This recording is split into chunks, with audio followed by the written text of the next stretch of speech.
The singer, Aloe Black, has a song entitled, I'm the Man. He says, you could tell everybody, I'm the man, I'm the man, I'm the man.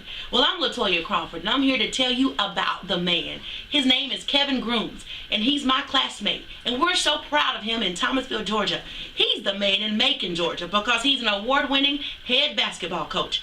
I'm here at the Grooms family's house, and I want to take you on a ride to the road to championship.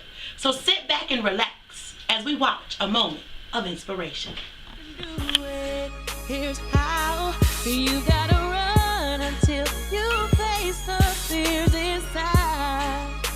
Yes, you gotta run until you cross the finish line. Welcome back to a moment of inspiration. Sitting next to me is my classmate, someone I'm very proud of, Kevin Grooms. Welcome to the show. How you doing, Toy?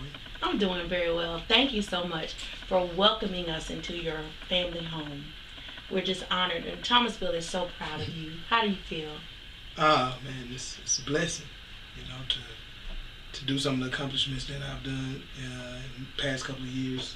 It's a great accomplishment, and I'm just blessed. Yes, for those of you who don't know, Kevin has been a head basketball coach at Northeast High School in Macon, Georgia for 3 years. Now listen, this year he won the championship, and he's only been coaching for 3 years. Some coaches been, coaching 20 plus years and haven't done it.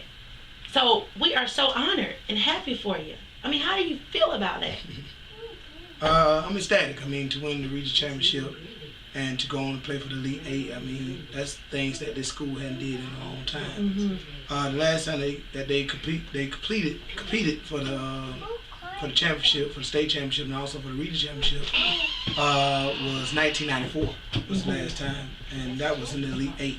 So we was the first team to make it to the Elite Eight since 1994, and then we were the first team to win region since 2008. So it's a big accomplishment for the community and for the team. It's wonderful, and the kids are ecstatic about it. I know they are. So what's the secret? You're young and successful. What did it take as a coach to take this team to that level? Dedication. The kids are very dedicated. When I first got there, I had to mold them into the right direction. And it took a minute. We had some kids that didn't want to be a part of what we had going on because we had so many rules and regulations that they had to follow. When I got the job at Northeast, my seniors at the time, when I got the job, I was their fourth head coach in 4 years. Wow. So it was a challenge, because it's like you the coach now. When you come in, you're gonna say one thing and then you're gonna leave just like everybody else. So I had to fight through some adversity at first, to get them to believe and understand what we're trying to do. And like I said, dedication, and they believe in me. And we started having 5 a.m. workouts. And when you start doing 5 o'clock in the morning. 5 o'clock in the morning. When you start doing 5 a.m. workouts, that's dedication. Yes, it is. And it speaks volume for the kids to know how loyal they are to the program. The kids were dedicated, and I think because you proved to be dedicated. You told me earlier that you don't live in Macon. You actually live in Atlanta, like 45 miles away. So for you to get to a 5 a.m. Workout session, you had to leave home about what? How early? About 2:30. 2:30. I woke up at 2:30, and I had to leave by 3:30 in order to be there by 4:30 because, like I tell my coaches, we don't never need to get there when the kids get there. We need to get there at least 30 minutes early, to prepare and talk and do everything before the kids get there. So we all get there about 4:30. So like I said, it was a dedication for me. Like I told them, if I can get up at 2:30 in the morning and be here at 4:30, you live right here in Macon, you can get up at 4:30 and be here by 4:45 or 5 o'clock. That's right. But like I said, you got to change the mindset, and the kids' mindset definitely changed throughout the process because we didn't have anybody absent from the workouts, and we did that at least about three days a week. We did 5 a.m. workouts because we had games on the other days, so that was great. So it's the preparation. Yes. It's the preparation. It's the process that gets you to the prize. Let's talk about you in high school, because basketball is nothing new for you. You had Coach Christie. I know that was your coach. Tell me how he prepared you for this moment. Well, Coach he's my mentor. He's a person I look up to. I call all the time. He's actually the one that talked me into being a coach. Because when I first started college, I was confused. I didn't know what I wanted to do. Yeah, I had my mind made up on certain things, but for the majority, I didn't really know. And I remember when I came home, it was summer '98 when I came home, or it had to be summer '97 when I came home, and I talked to coach, and I was kind of like in disarray about what I wanted to do. And he said, well, you like basketball and you played this, that in high school, why don't you look at being a teacher? I was like, a teacher? I don't want to be no teacher. I don't want to be no teacher. Because I thought about all the things I did growing up, know, and to be a teacher, I mean, that's a tough role to be on. You were kind of hard-headed in class, weren't you? I was. And that was, me and my mom was looking at a report card today. And that was kind of interesting for him to say that. 6th grade. So that means that he seen something in me that I didn't see in myself. So when I went back to school in '98, fall '97, when I went back to school, I said that I'm gonna change my major to health and phys ed because that's what he did. Didn't know much about teaching. I just knew that's what he did, and I just kind of wanted to follow what he was saying because I knew that I believed in him and I trusted in him. So I went on to be a health and physical education. Well, I transferred from Morris Brown. I went to Fort Valley, and I went on to major in health and phys ed and become a basketball coach because that's one thing that interests me. Still today, I still love basketball. After a while, it'll be 20 years later that we've been out of school, so, Yeah, and you wore number 20. I wore number 20. No, I remember that because I was a cheerleader, so I was like, go, Kevin, go! On the sidelines, and, that's amazing. I'm just so proud of you. And really, you and I never really talked much in high school. We were classmates, but they're just Kevin Grooms. In fact, we called him Dirty Grooms. Yes. And Coach Christie gave you that nickname. And do you know why, even to the day, why he called you? We need to have him on the set. He need to be on here. So I'm coming after you, Coach Christie. So he can tell you everything of why that was brought up. But how everybody in sports, they have nicknames. Yeah. And that was just the name that he called me. I never dug into it of why he called me that or anything. But I mean, he still called me to this day. He was at the school. We was getting ready for the playoffs, and he came up to the school and he called me dirty. I said, Coach, you can't call me that. It's Coach Grooms here. He just started laughing, because what was that? Last year, I made it to the first round of the state playoffs. Well, we actually made it to the second round, but the first round was played in Blakely, Georgia, which is over there by Donaldsonville, Georgia. And he came to the game, and he shot me because he kept saying, I'm coming. I never seen you, Coach. I'm coming. And he came, and I mean, it was a very proud moment that he was actually able to see me coach, and for me to demonstrate the things that I know. And he was proud of me, but at the same time, he was trying to give me pointers. Yeah. And I was telling my mama, I was like, why coach over here trying to give me pointers? Like, I kind of want to do what he said do. Yeah. But I listen, because that's what I'm supposed to do. And then some things I did take in, And some things, as a coach, you're going to take in some things and you're going to throw some things out. But I did take in some things from him. Because really, it's your team. And you know what works best for your team because you're around those boys each and every day. You built some type of rapport with them. Now, let me ask you this. Are there any players on the team that you can identify with?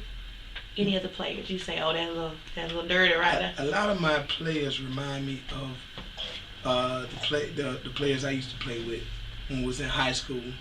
I have some that, I actually have some plays named after some of the guys that I played high school basketball. Oh, really? Like, they don't know, but I do. And because a lot of them kind of remind me of the guys that I played with.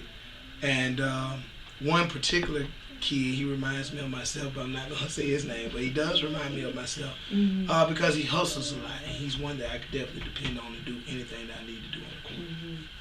Wow. Now, you wear many titles, and you were talking about Coach Christie needs to call you Coach Grooms. But you're coach, you're father, you're son. How do you balance all those different lifestyles? How do you do it? Well, starting in October, we start preparing for our season. And it's kind of rough.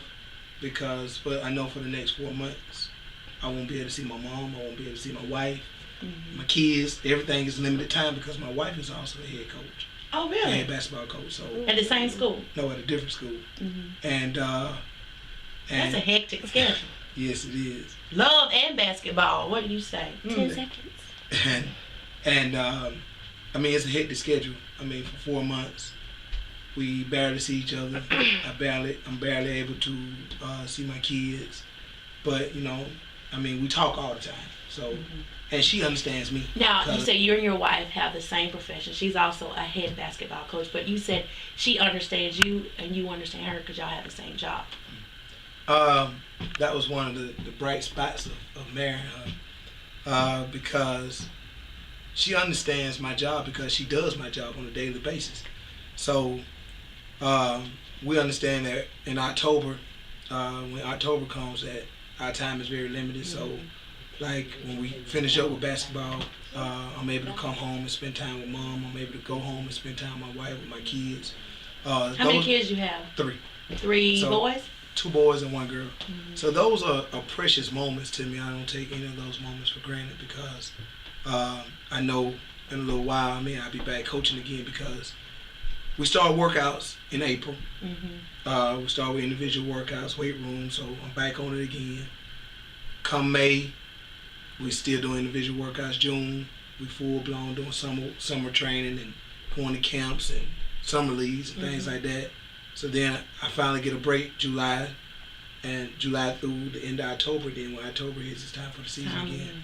So we kind of do a lot of family things during the month of July, and also when we finish up the season in April, we go on trips and things like that. That's good you understand that, and you all are content with that. You mentioned earlier on the phone to me that there was a time where you only came to Thomasville once, like you would only see your mama once a year.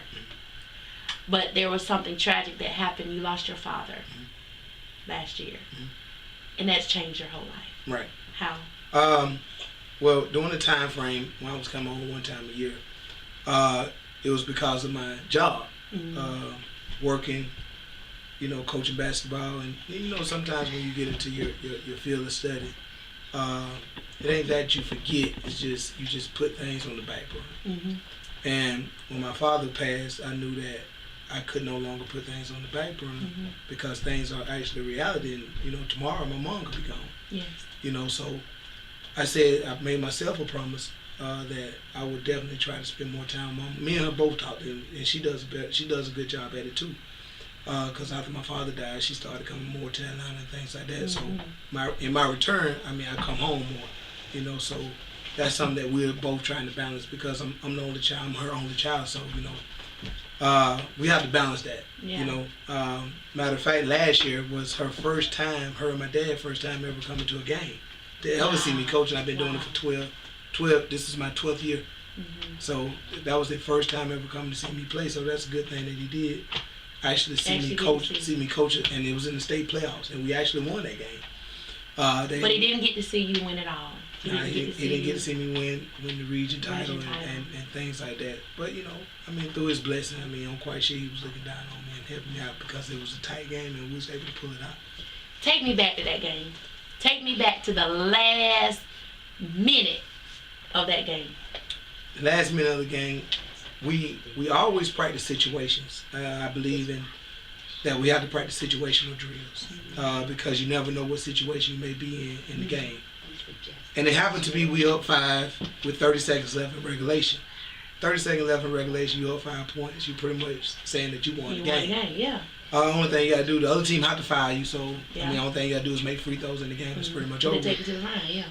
What happened was my guys were getting fouled, and we just automatically just stopped making free throws. So they would go to the line and miss the shot. Because the cheerleader was saying, miss it. Yeah. So it was mind blowing because we practiced free throws. We've been a pretty good free throw shooting team all year.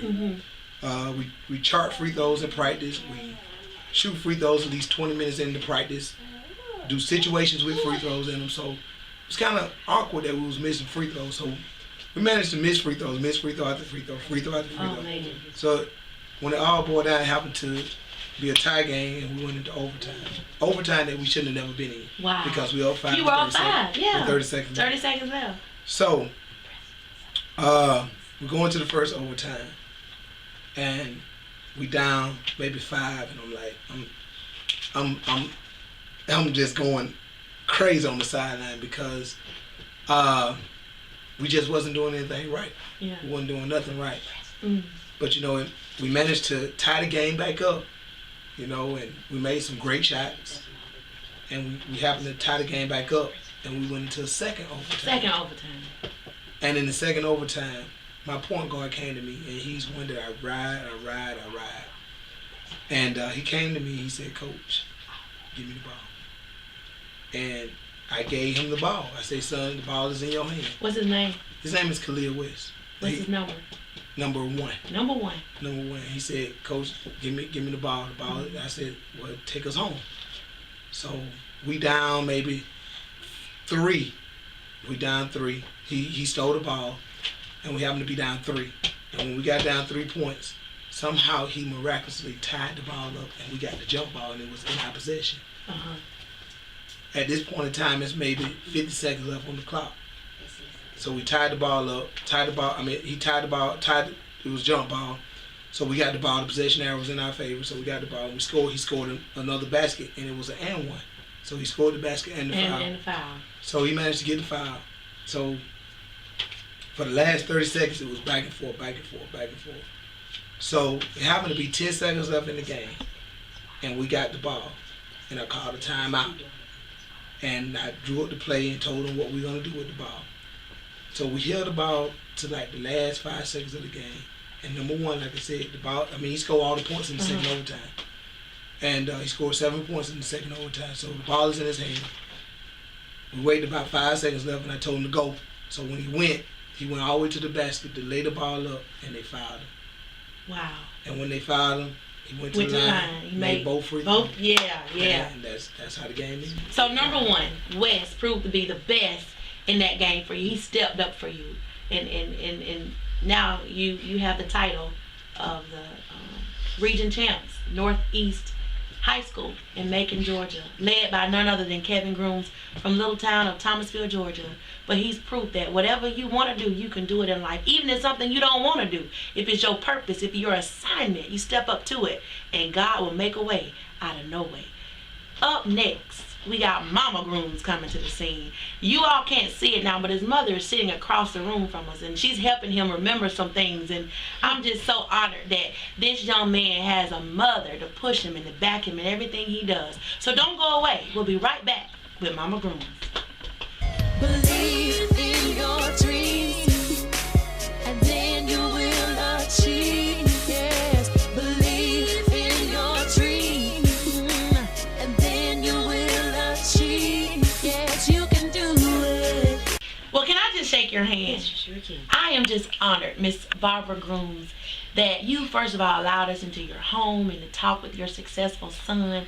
How does that feel to have known you raise a son that's successful? Oh, I'm just overlated. And first of all, I give God the praise and the honor that Jerry and I had instilled in him so much. But letting him know that God is at the head of everything. And once you put God at the head of everything, there is no way that you can accomplish what you need to accomplish with God at the head of it. Because God will take you places that you never thought that you can go. You can make me shout. And we are just so proud of Kevin. Yeah. You know, we was hard on him when you all was in school. When he got ready to graduate, I think in the 11th grade, I asked him, I said, "Kevin, what are you going to do after graduation?" "I don't know." I said, "Well, I know what you're going to do. You're going to enroll at Morris Brown College." And when you all marched that Friday night at Thomasville High, Kevin had no idea that he had already been accepted at Morris Brown College. Oh, okay. So I said, "Well, you're going to school because you're not going to hang on the street. That's right. That's right. You're going to make something out of yourself." So that's right. Kevin and I journeyed to Atlanta, to Morris Brown College. And everybody thought I was Kevin's sister. And I said, "No, I'm not his sister, I'm his mother." Wow. And he said, "Oh, Mom, you have to say that. You know how your kids are." But like I said, we are very proud of Kevin. All the things that we instilled in him is beginning to show. He's grown up to be a very, I don't know how to say, I'm just overrelated, a very proud man that made me proud to know that the upbringing that Jerry and I did, it's beginning to show in his work. And in his kids. He loved his kids. Yeah. He loved the kids that he coached. and he takes them on like they're his own kids. Yes.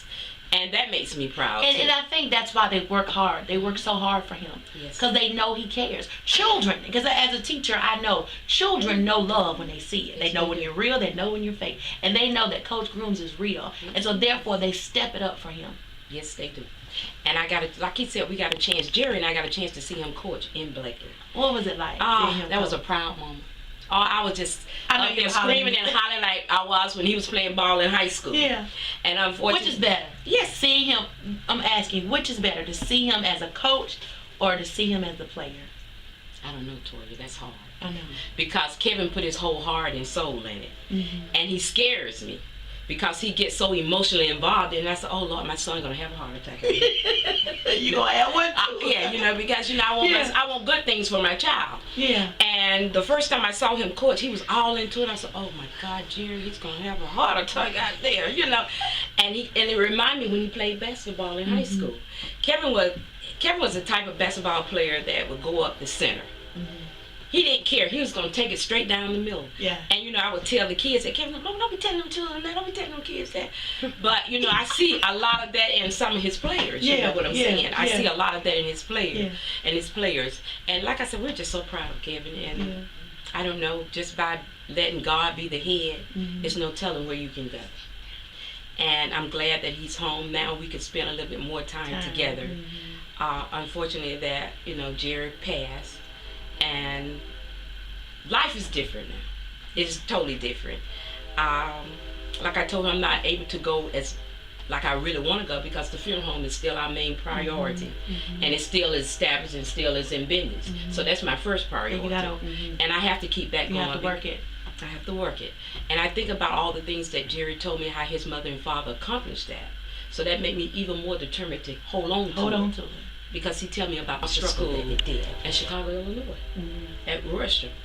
It's a mortician school in Chicago, Illinois. He said that was the best embalming school there were, and his father went there. And he told me the story that his father only had one shirt. One shirt. And he said that his father washed that shirt, and he had washed it so much the back of it was out. So he had to wear a jacket all the time. And so the kids would say, "Well, Grooms, why don't you take your coat off?" He said, "No, I'm fine." And that made me even more determined. I said, now, if he went all the way to Chicago, Illinois, to embalming school, and had one shirt, and made it through, Lord, I know you're going to take me through this. But see, Toya, I didn't know what God had in store for me when Jerry got sick in 2006. When I quit my job doing medical billing, I was a medical biller. And I prayed. I never forget, that's the first time I ever did the 37th Psalm. The fifth verse when God said, delight yourself in me. And I will give you the desires of your heart. But I didn't understand that at the time. So I came on and I did what I did. But thank God I had a good teacher. Because he was at the top of his game and he taught me everything that I needed to know at the funeral home. And after he passed, I said, you know what? God was preparing me for this day. Because God knew on November 3rd, 2013, he was going to call Jerry home. And he wanted me to be prepared so I can take care of myself and hold on to the legacy that Annie and Sylvester James Grooms had left back here. So we're in the third generation of the Grooms down there at Grooms Funeral Home. And our slogan at the funeral home is from Jerry's father. What's the slogan? It said, it is better to know us and need us than to need us and not know us. Wow. I like that. Now, isn't that amazing? The funeral home is located at 631 Fletcher Street on the corner of Fletcher and Fern. And it's been here how many years? 65 years. 65 years. 65 years. In Thomasville, Georgia. Thomasville, Georgia. And you've always taken care of people in their time of bereavement. But you all were taken care of in your time of bereavement. Yes. When Mr. Jerry left. When Mr. Jerry died, thank God for But you understand your purpose as a mother, your purpose as a wife, and now you produce a successful young man. What are your final words? Oh my God. My final word is, first of all, thank God. I got to give him the praise because he's the head of my life. And I know without God, we could not have anything that we have without him. Yes. And I just thank him for the upbringing. Thank him for guiding Kevin. Keeping Kevin head level. Yes. Don't get the big head. Yes. To know that as soon as you accomplish something, God can take it from you. Yes. As quick as you can get it. And I'm just so proud of him. I'm just so proud of him, knowing that what he has accomplished through Jerry, myself, and my mother. Because those three. Well, we thank God for those three. We thank God for you for being strong in the midst We hope of it you were all. inspired. We hope you were empowered. We hope you were motivated by Kevin Grooms, the man. Thank you so much for watching.